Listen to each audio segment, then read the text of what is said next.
వికలాంగుల హక్కుల పోరాట సమితి జిల్లా అధ్యక్షుడు గోలా బాలరాజు కూడా మాట్లాడుతుంది. ఈరోజు మందకృష్ణన్న పద్మశ్రీ అవార్డు గ్రహీత అయిన గౌరవశ్రీ మందకృష్ణ మాదేవ్ గారు చేస్తున్నటువంటి పోరాటంలో 2 నెలలు సుదీర్ఘ పోరాటం చేస్తున్నటువంటి అంత గొప్ప మహానీయుడు మా యొక్క వికలాంగుల కోసము, వృద్ధుల కోసము, వితంతుల కోసము, బీడీ కార్మికుల కోసము, చేయుత పెన్షన్ తీసుకున్నటువంటి అర్హత పొందిన పెన్షన్దారులందరి కోసము ఆయన రాత్రింబవళ్లు కష్టపడుతూ మా యొక్క జీవితాలను మార్చడం కోసము ఈరోజు మందకృష్ణన్న గారు ముందుకొచ్చారు. ఆయన ఆదేశాల మేరకు మేము ఈరోజు మా వికలాంగులందరం కలిసికట్టున మా వికలాంగులకున్న సమస్యలను అన్ని జిల్లాలలో ప్రతి ఒక్క తెలంగాణ రాష్ట్రంలో ప్రతి ఒక్క జిల్లాలో 33 జిల్లాలలో మా వికలాంగులందరూ కలిసి కలెక్టరేట్ ముట్టడిని చేశారు.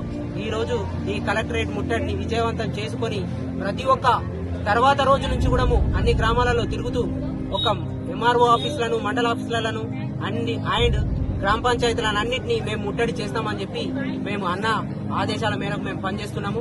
అన్న ఆదేశాలు ఇచ్చినటువంటి సూచనల ప్రకారం మా యొక్క వికలాంగుల భవిష్యత్తు మార్చి మా యొక్క వికలాంగులకు అన్ని విధాలుగా మీకు ఎటువంటి అర్హత ఉందో ఆ అర్హతలన్నింటినీ తీర్చిదిద్దుతానని చెప్పి మా కోసము మందకృష్ణన్న గారు మాట ఇచ్చి ముందుకొచ్చి నడుం బిగించి ఈ రోజు ఈ పోరాటం చేస్తుండు.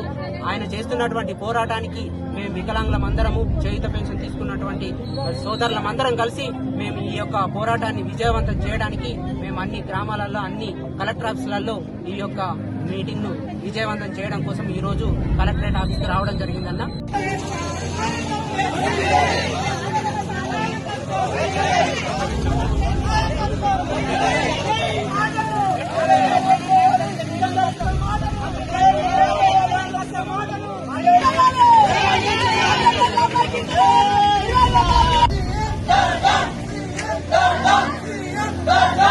ఏ మాత్రం పిచ్చి లేకపోతే ఏమన్నా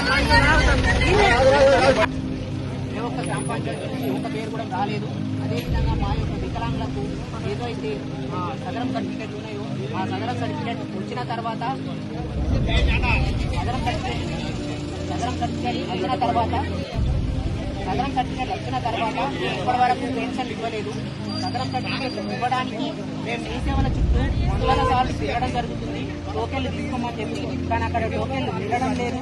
ఎవరైతే రీఅసెస్మెంట్ కింద పెట్టిరో ఆ రీఅసెస్మెంట్ టోకెన్లు కూడా మాకు ఇవ్వడం లేదు. మీ సేవలల్లా